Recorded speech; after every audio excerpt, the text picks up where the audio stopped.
Bringing together diverse voices and roles in agriculture is crucial to educate the public about the truth and importance of our industry. We are honoring those stories and people who are sharing experiences and solutions so that we can work towards a stronger future for our nation. Without agriculture, we cannot survive. Listen to AgTalk, Your Story Matters, on Rural Radio XM 147. Welcome to AgTalk, where your story matters. It doesn't matter if you have 2 followers or 2 million. Your voice has a place here. Have you been thinking about sharing your story and becoming an Ag Women Connect member? If you're listening to this podcast, you're in luck because you can get 10% off today. Simply go to agwomenconnect.com, sign up to become a member, and use podcast 10 at checkout. We can't wait to meet you and hear your story. Hey everybody, this is your host of AgTalk, Your Story Matters, and today I'm sitting down with a very special friend, Miss Krysta Paffrath from Arizona. You guys, we are kindred spirits, and she has been a part of Ag Women Connect, honestly, since about the beginning. We just came out of 2, I believe, really hard seasons, and we have so much to share with you today. So first of all, welcome to today's show. Thank you, Venessa, and it's always an honor every time we have these little catch-up episodes. It just is so much fun to kind of see where we're at and compare notes. Like you said, I feel like you and I just went through, what do they call it? A peak and a valley. And I think it was like a whole mountain range that we just crossed in the last 6 months. So I'm excited to get into it, and I'm excited to be here. Absolutely. Yeah, I feel like our listeners gained so much wisdom and just advice from these conversations. So this is going to be a very candid conversation. We're going to talk a little bit both of what we've been through, but I know this will resonate with a lot of our women listeners because what we're going to talk about today, I think everybody goes through, Krysta. And so let's kind of start with just those hard seasons of growth, like the cons and the pros. But I want to hear what you specifically have been through the last, since January, right? Yeah, January, but I'm grouping it together. So for those who follow me on social media, you probably know what I've been doing. But for those that don't, I started my yoga teacher training in January of 2025. So your yoga teacher training, it's split up into 2 kind of segments. You can get like the lower training, which essentially just certifies you to be a teacher. And then there's a second training that it's just like any higher education. It's more in depth. You learn more of the philosophy, you learn the roots, you learn the tradition, you learn the why. And that is something for me that if I'm going to do something, A, I don't do it half-assed. And B, I want to know the reason why I'm doing it. If I'm going to be teaching people, I want to know why I'm teaching them. So when that second training came up and available, I'm like, yes, sign me up. It wasn't required. I could have been a teacher without it. But I'm like, yes, absolutely, I'm going to do it. Okay. In hindsight, that was 1.5 years. I've been teaching for 1 year now. I've been in this first 6 months for the first half, and then 6 months teaching and 6 months in this one. So it has been a lot, to say the least. I have been kind of in this constant learning mode, this constant absorbing mode. And yeah, it can just be a lot because you have to set boundaries and you have to be in the right frame of mind for this kind of work. Honestly, I would say that I got more out of this training. It was 500 hours total. So I'm a 500-hour certified yoga teacher. I almost would say that I got more out of this training than I did my college education. Wow. It's crazy the amount of information that they stuffed it into my brain. So yes, needless to say, it's been 1.5 years in the making, and I graduated last week. So I am free and clear. I'm ready to start some new things. So, but that's what I've been going through. So proud of you. I don't know very many, honestly, I think you're the first person that I personally know that has accomplished this, because I don't think it's for the faint heart or the mind, faint heart or mind. Or body. Or body, yes. Physically. Everything. Yeah. Mentally, physically, spiritually. Here's what I want to know. First thing that triggered a question. You said you had to set major boundaries. What are those boundaries and what exactly are you talking about there?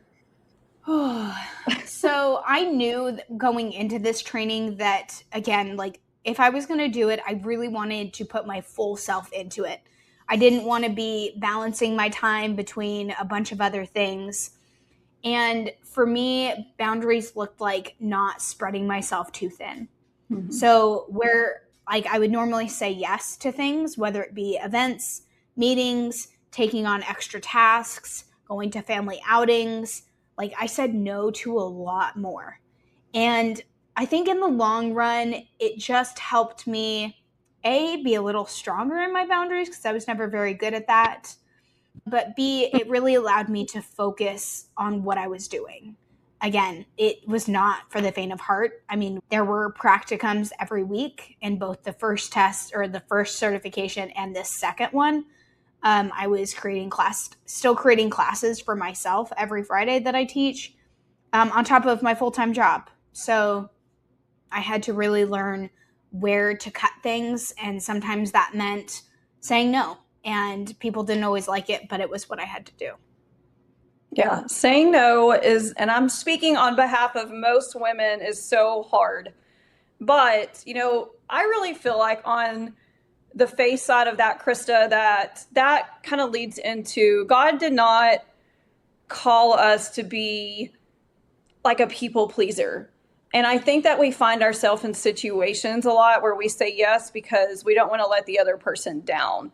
And I think it's interesting that this topic is coming up because, this is something that I've prayed for is like, give me more discernment, like keep me right, like on the right track, keep me in front of the things that you have blessed me with and help me be a nice person, but also set those boundaries so I can focus on what's really important in my life. Yeah, absolutely. And I think that I don't think that we can fulfill our purpose if we are busy chasing other people's purposes. Like if we're busy doing things for other people, how can we do things for ourselves?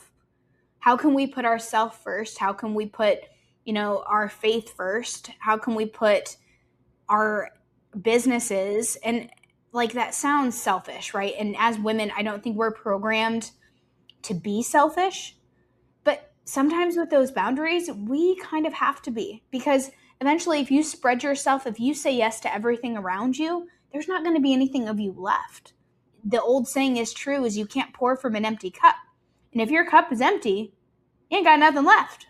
Well, I think we all get really excited too about projects or missions and things like that. And I think that that's normal, right? And as you said, like women just want to help. There's nothing wrong with that, but that was a really good segue into what you posted yesterday. Let's kind of dive into that and then we'll go back to yoga too.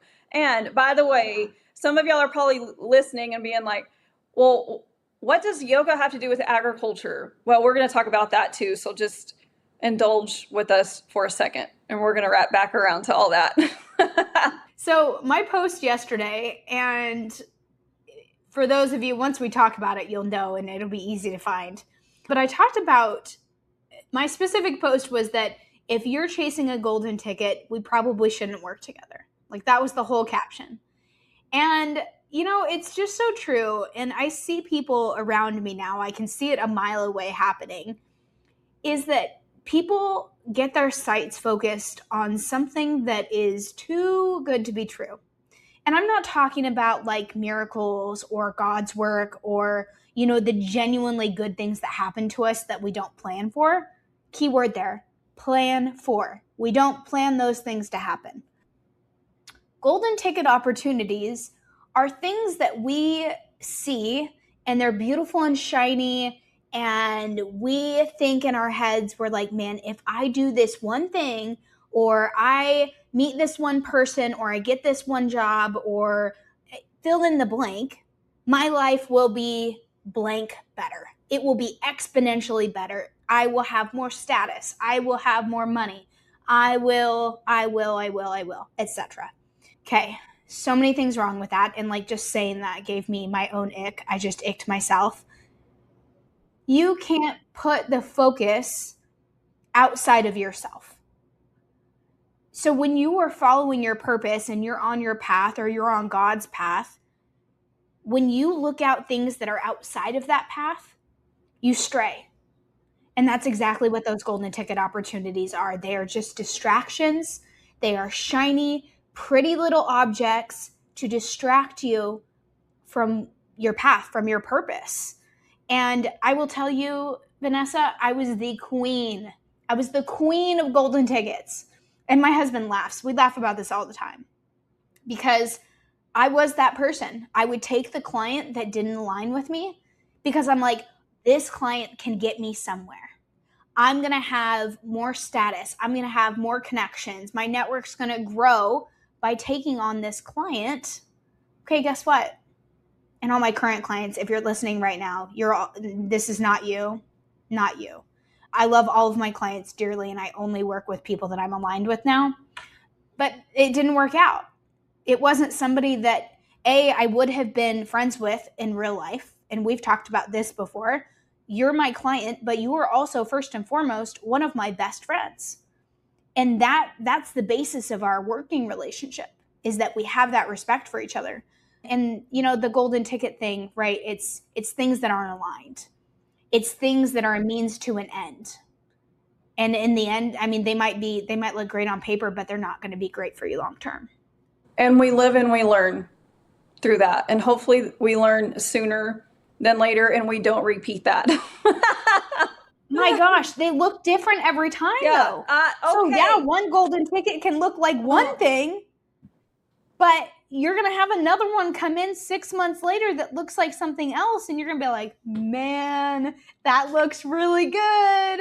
I think I'm going to take it. I think that's God having a sense of humor. We pray for these things. We pray for blessings. We pray for, for him to help us get us through these hard situations. And then he's like, okay, let's see if you learned. I'm going to throw you something else that's just a little bit different, but it's kind of the same thing, and see if you take the bait, Honestly, that's the devil doing that. But I don't know. You know what I'm saying there. The devil's the one that creates the chaos, right? The confusion. But we've got to hold ourselves accountable if we truly want to grow. And, you said the word discernment earlier, and like that to me is the biggest thing, right? Whether we're discerning in our faith, whether we're discerning in our business, because you're a business owner, I'm a business owner, like every day we are discerning whether something is going to be a benefit to our business or not. What is going to move the business forward, but at the same time, like what's going to support me while I do that? And truthfully, Venessa, like I took myself out of the equation for a long time. My only goal was to grow the business. My only goal was to make money. But what happened is when I took myself out of the equation, I got burnt out. So I think it's like that discernment of how can I take care of myself without getting distracted while still growing the business. Y'all, being an entrepreneur is crazy. The amount of things that we have to think about and navigate is not for the faint of heart. No, it's not. I spent almost 3 hours today working with Eric on my website and Constant Contact, and we figured out that our automatic systems haven't been working since April because Constant Contact was a problem there, not with our website. But it's little things like that people don't understand, that what you said, entrepreneurs have to go through on a weekly, daily, monthly basis to keep their business going. And it's something that you have to do, like I did not have that planned on my Friday, but it was important because I want my people to get their welcome message. It means a lot to Ag Women Connect. Well, and everything else, right? Everything has to be a well-oiled machine. And if one part of that is out, then nothing else works. So I'm sure you've gained so much wisdom through all of this. So I want to hear that. Like, what are some things that you personally found in the last 6 months? And I know you've talked about them a little bit on social media, but I want to take a deep dive into that. I think where I'll start, and this is something that I'm actually working through right now, is I've learned that I have a problem, and you wouldn't guess this, maybe by meeting me or seeing me on social. If you saw my social, you would think, wow, this girl is like pretty, like she says what she thinks, you know, she maybe doesn't care what people think, etc. But I will tell you, in the last, honestly, since I started this training for about a year and a half, I've been really made aware that,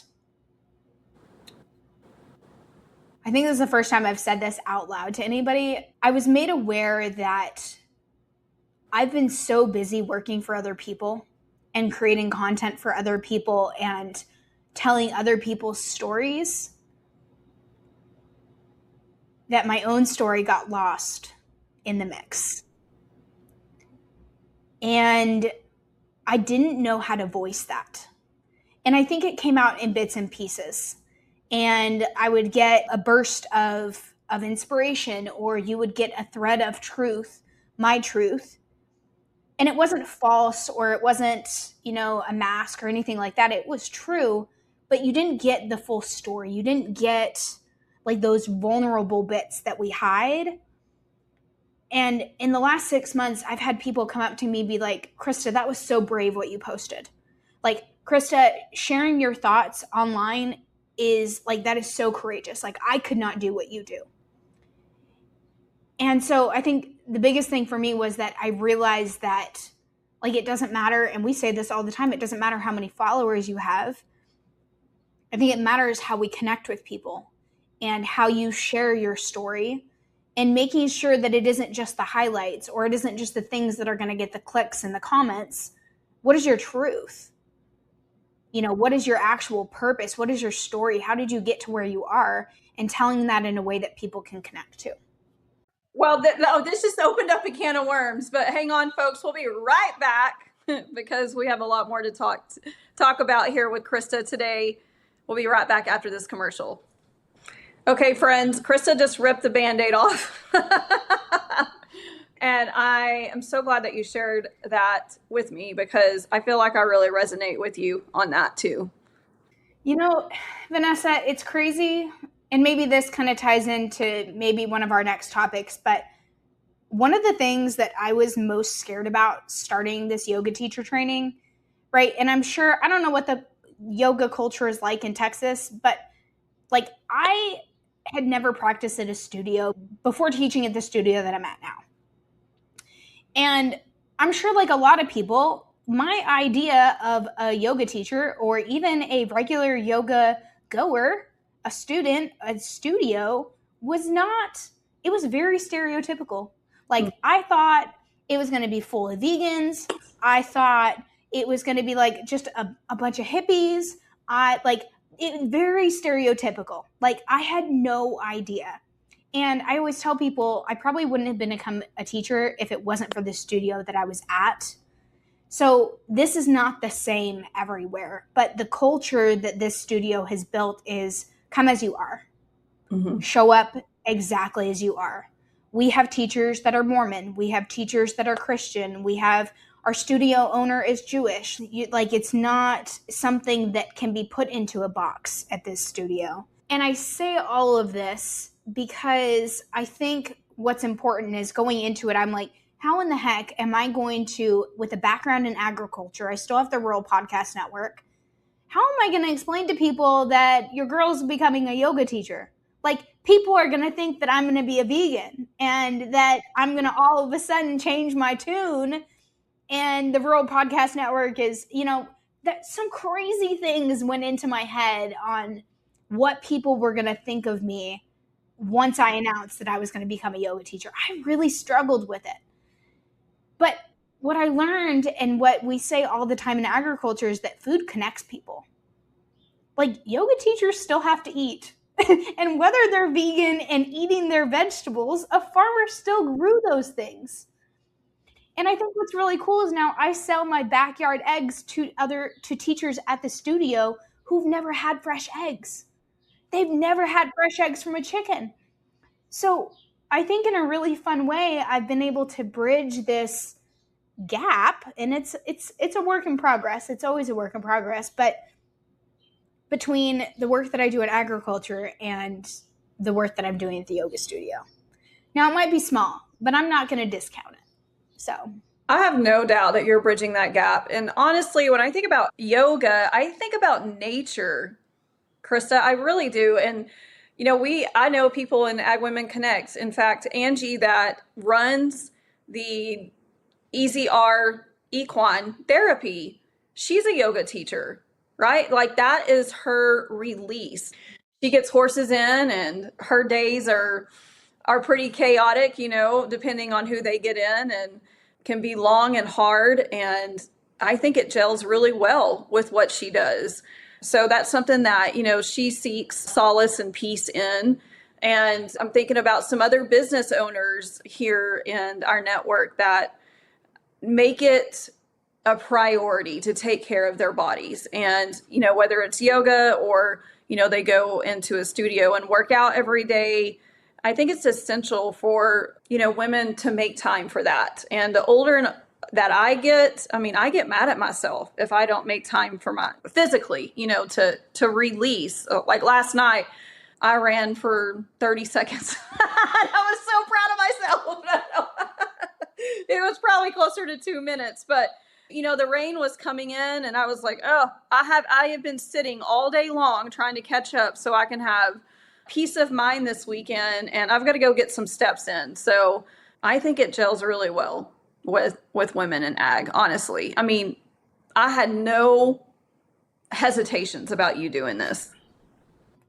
I appreciate that. And I think it goes to show too, like sometimes we get these ideas in our head that are so false or so misconstrued, like that imposter syndrome sneaks in and it really does some damage. But no, since my first certification, which was a year ago this month, I was able to teach yoga at the conference last October. Such a cool opportunity. We weren't sure how many people were going to show up, but people did. And honestly, that was like one of the coolest experiences. But the other thing that I want to touch on that you brought up is like the mental health aspect of it. Because like we all know, mental health in agriculture is like so important. And we're a bit behind the times compared to other industries. And honestly, like I think that yoga gives people the opportunity, and not just in agriculture, but like the students that I teach at my studio as well, is it gives you an opportunity to notice the things going on inside of you. It gives you a moment to pause and to actually feel things. And something that is so powerful that I offer students when they first come in is I ask them to see how they're feeling. Like, what emotions are you feeling? Because so often, and you said it, we get up and we are running. We are getting things done. We are crossing things off our list. We're running errands. We're getting kids to school. We're, XYZ, taking care of animals. When was the last time you actually checked in with yourself? Like genuinely named the emotions that you're feeling in your body? Because chances are, unless you're intentionally doing it, you don't do that by yourself all the time. So yes, there's a need for it. It's just not very popular. So hopefully I can continue to kind of work yoga and agriculture in together. So yeah, I think you're doing a great job. And I think too, like a lot of the retreats that people host, especially for folks kind of outside of agriculture that are wanting to experience, what's it like to get connected to your food and connected to nature and to get your mind, body, and soul right. I mean, I know that they offer yoga. I mean, we talk about this all the time, but doing a yoga retreat, and like you said, it would be ideal if it was even a combination, because I would say like my audience right now is pretty split. I have the agriculture audience because of the Rural Podcast Network, who I love. I love supporting people who grow our food. But I also have a huge local base of women that have no connection to agriculture whatsoever. But like in a perfect world, like creating a retreat that bridges yoga and like farm to table food, like giving an opportunity to experience the local food that's grown, within a vicinity around the retreat. So that is, and we're both foodies. We both love to cook. So truthfully, like, I'm like, I just want to cook for people. I just want to cook for people and then tell this beautiful story of how the food got on your plate. And then let's go do some yoga. Maybe not right after dinner, but you know what I mean. Hey, that can definitely all happen. And I think they coincide very well. I have to laugh when Krysta says, I love to cook. So I went and visited her, when was it? Was it a year and a half ago? I think it was right before I started my yoga training. I think it was December of 25. Yeah, no, it was last year. And I swear, her and her family made the best steak I think I've ever had. And I was so embarrassed because I was finished with it before everybody. I'm from Texas, but I had to go to Arizona. And I usually don't. I mean, I think that steak was probably 12 ounces or I don't know. It was pretty big and I ate it all. That's usually not normal for me. I can usually eat like a 6 ounce, 8 ounce and be good, but I scarfed that steak. So, hey, I'm all in. And another thing that I want to bring up too, Krysta, that I think is so important that keeps our businesses growing is not to limit yourself to just one industry or one group of friends or, one circle of influence. And I cannot say that enough. I just look back on my journey and just kind of how I grew up, even in high school. There was usually like 3 or 4 circles of friends, that I hung out with. Same thing in college. Same thing with my business too. I always make sure that I just don't, limit myself to the same circle of influence, because then I think that you can get kind of tunnel vision on some things. And I love all my friends. And I think it's just really neat because it's really grown my perspective, right, on where people are at and why they think the things that they think. And it gives us more than anything an opportunity, right, to, for one, mention somebody's name in a room full of opportunity. I think that's so important, right? So it's not necessarily about me, but it's still about helping others. But for 2, it's helped me understand people, right? And mingle those organizations and circles. That's been really fun to see. So keep doing that. Well, and I will say I struggled with that because and maybe even a little bit still, is that, and I feel like agriculture is so close, like it's such a small industry, that I was worried that if and not even abandoned, because like I said, my work with the Rural Podcast Network is as strong as ever. Like my client roster is full, at least I think until like July or August. So I think it was just the idea that I thought that I had to serve one or the other. Like I thought I could only serve agriculture. And so hearing that, and just again, you saying that that's, I don't know, a good thing, right? It's the things that get in our head that we're like, hey, I don't know. I don't know where I was going with that, but yes, thank you for that, because I needed to hear that. Yeah, keep doing it. I promise. Like it comes back tenfold. I don't know how else to say it, but I also think that people respect folks that do that as well. I just remember, when I got involved in a couple of organizations here in Lubbock, I mean, I was the newbie, right? So it was kind of scary for me. I didn't know everything, and I still don't know everything, but you'll gain respect on the way because it's just the fact of showing up and showing that you're interested. Yeah. Well, and I can see how it can make you a well-rounded person. And I hear this all the time from our agriculture people is, I didn't grow up in agriculture. Like I grew up a horse girl, which I mean, technically is agriculture, but like I didn't grow up with crops. I didn't grow up with cattle. I didn't grow up on a farm or ranch, but coming into agriculture, like I have a perspective that a lot of people don't have. And I think it can be the reverse too. So. Yeah. Okay. I want to go back to what you said earlier, but before we do that, we're going to take a quick break. So hang on.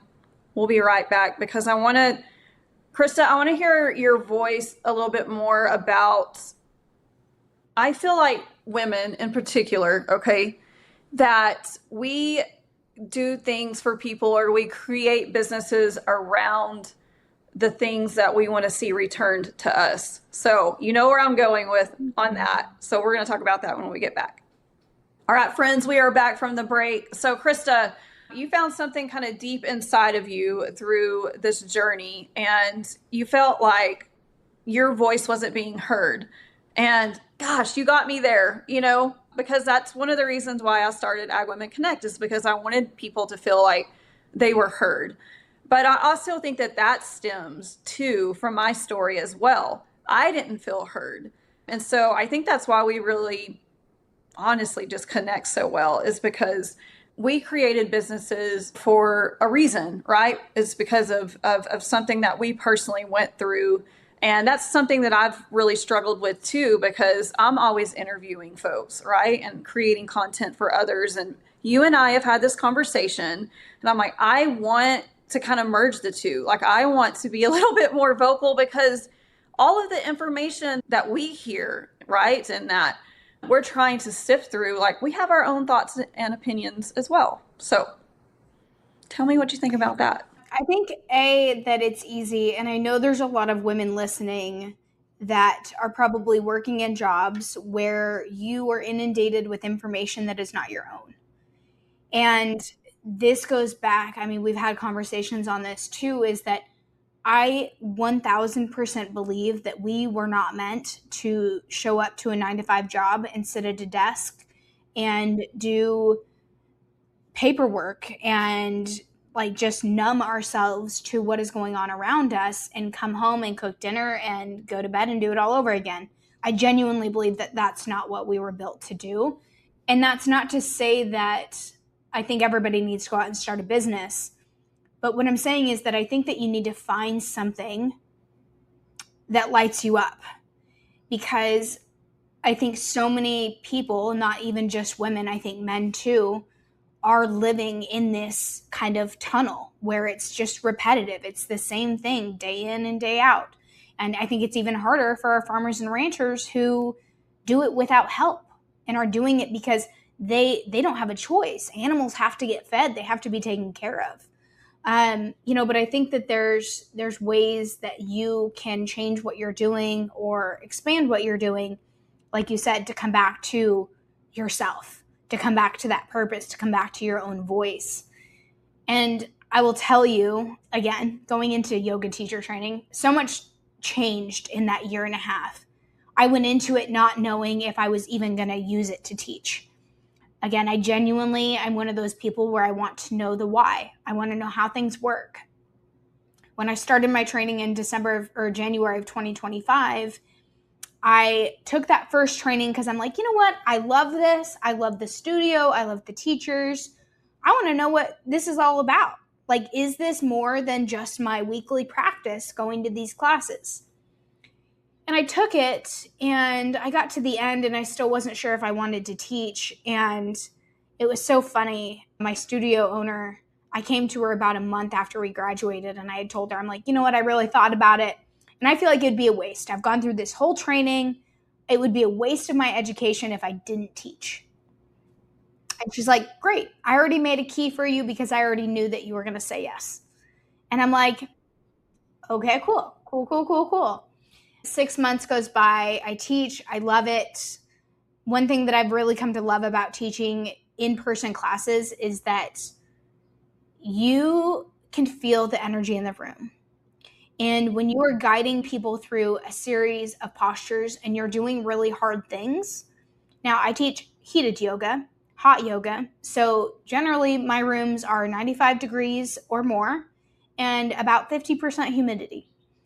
So you're sweating, you're hot, you're slipping, you're pretty, I don't want to say miserable, but you're in it, okay?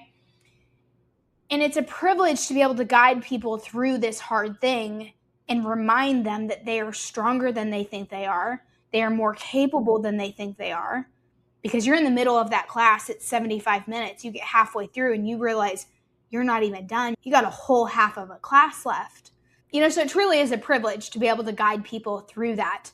And in that, people find nuggets of themselves, little pieces that stand out that tell them, I can't do this. This is too hard. This is too hot. That posture isn't accessible to me. I don't look like the person next to me. I'm not good enough. XYZ, you fill in the things that we tell ourselves all the time. But in a yoga room, when you're looking at yourself in the mirror, you have to face that. You have to move through it. So there's a privilege. There's a really big privilege that comes with teaching people in person.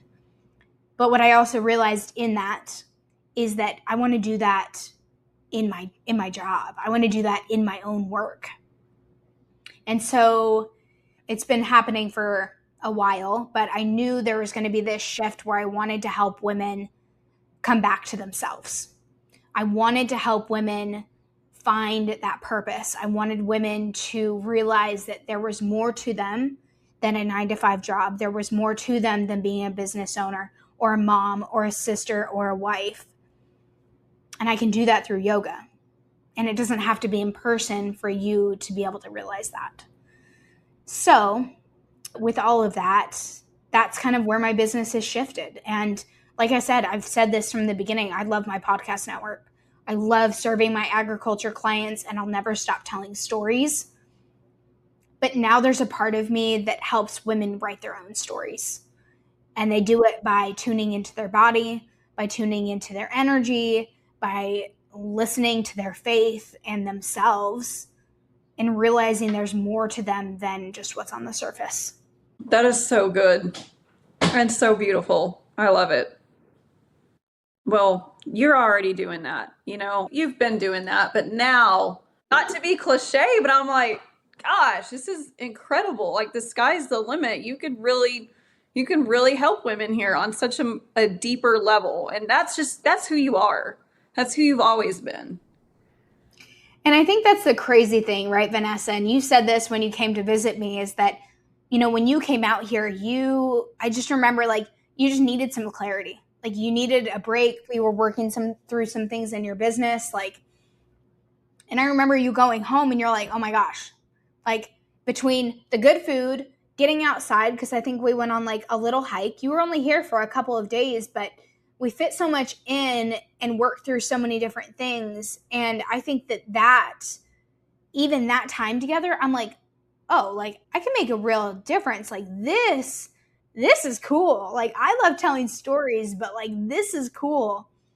And then I went through my whole yoga training, and now I have this deeper understanding of what it really means, like the kind of work that we did, and now how to take that deeper. I'm really excited to do that. So I have a couple offers that I'm launching this summer.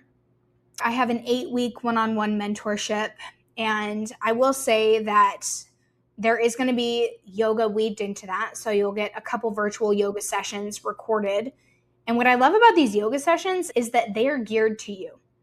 So whether you are a complete beginner, whether you say that you're not flexible and you can't do all the crazy postures, cool, I got you.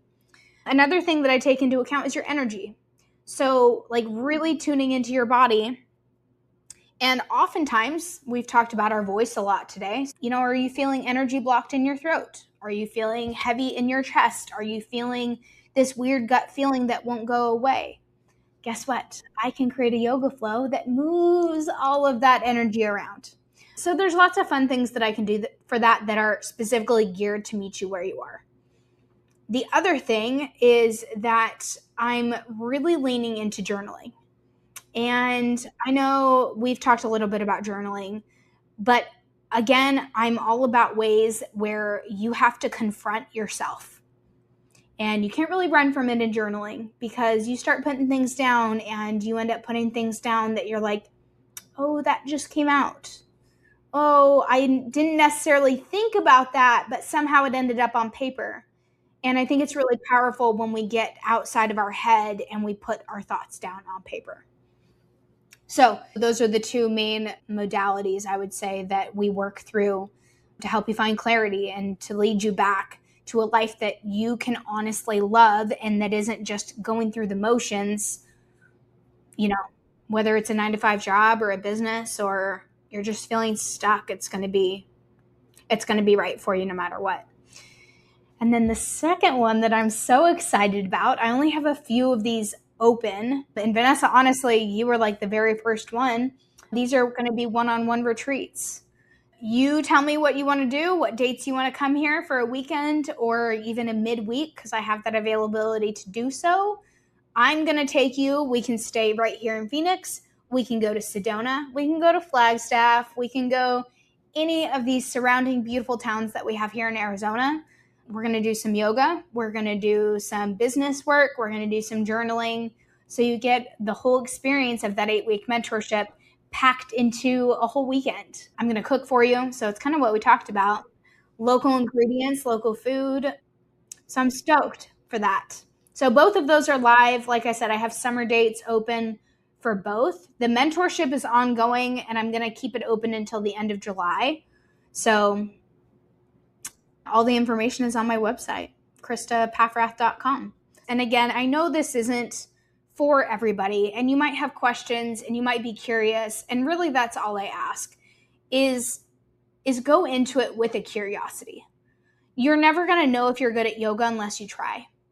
You're never going to know if you're not good at yoga unless you try. But guess what? And I will scream this from the mountaintops, is that yoga is not just a physical practice. It is so much more. It is teaching your body to be resilient. It's teaching your body to move in ways that like you would not even anticipate. In my classes, I move people all the way around the mat. We are not just facing the same way the whole time. We are twisting, we are moving, we are jumping, we are moving our feet. Because what happens is that keeps the pathways in our brain firing. Because if we're not moving our bodies and we're not stretching the possibilities of what we can do, we're going to stay in the same place. We're never going to grow. So, like I said, just go into it with an open mind. I'd love to answer questions. So, like I said, if you aren't sure or you want to know even how to find a yoga practice where you are, I would love to chat more and help you wherever you're at. So I'm an open book and I love making new friends, but you have to be okay that I teach yoga and wear a cowboy hat and sometimes cuss like a sailor. So it just depends on the day. Embrace it all. No, I love it. And you've always been so authentic, Krysta. I mean, I think that's why, one of the many reasons why I'm drawn to you as a friend. But I wanted to say something just to kind of add on to when I went and visited Krysta last year is it feels so good, ladies and gentlemen, to have an accountability partner. I really think like on top of the food, on top of the exercise and the wide open spaces and oh my gosh, that little restaurant that we went to, the beer there was so good. On top of all of that, I think it was just like I needed to go to her and just have somebody sit with me, right? Because as she said, like we're inundated with so much information. It's so hard to just like sift through that and to just get back to the nuts and bolts. I was just like, I just need an accountability partner just to help me go through all of this and get me centered again. Yeah. And I'm glad you said that because I don't think that we put enough emphasis on a community because that's something, I mean, you said like I'm in Arizona, you're in Texas. I think we see each other once a year if we're lucky, twice a year sometimes. Hopefully now that I'm done, I can travel a little bit more. But it's that community and connecting with women who get it. And being a sounding board. And I do the same for you. I mean, sometimes we'll sit on the phone or we'll sit on a call for 45 minutes and, talk about what we're battling or, what I'm working through or, hey, what do you think about this idea? And so many of those things, it's great to have somebody to bounce those ideas off of. But I would say even more than that, it's having somebody that can say, ask those questions out loud, but now how does it feel in your body? Like, where are you feeling the tension of that? Where do you feel like you're getting stuck? Where is it foggy? Get all of that stuff out, whether it's on paper or, like you said, a friend, and then start fresh. Where can you start, putting the pieces back together again? So. I love it. And I don't know why I feel led to say this, but there's something I want to share that was really special on Sunday. I had a couple of girlfriends over, no agenda, right? We just wanted to get together, and I hadn't done that in a really long time. And it was not my agriculture friends, actually. It was my other group of friends that I just love dearly and that just show up to a lot of events that I put on, and they're dear friends of mine. But we ended the day in prayer, and, we all held hands. And I feel like too that, Krysta, I know that you like to journal, but me saying a prayer for other women was something that I would have not seen myself doing 3 or 4 years ago. But it's because of the women that have blessed me and shown me, like, this is where you start. And just listening to them do it, like, I was able to pay that forward. And I'm confident now that I can say those prayers. And it's like we were all in tears, like, by the time that we were done praying. I just wanted to say, I feel like that maybe that's something that we can do at the retreat together, Everybody's just a little bit different, but I think that, yeah, it was good. Well, and I think that there's a common thread there, right? And it's when women come together, regardless of our backgrounds, regardless of, what we believe.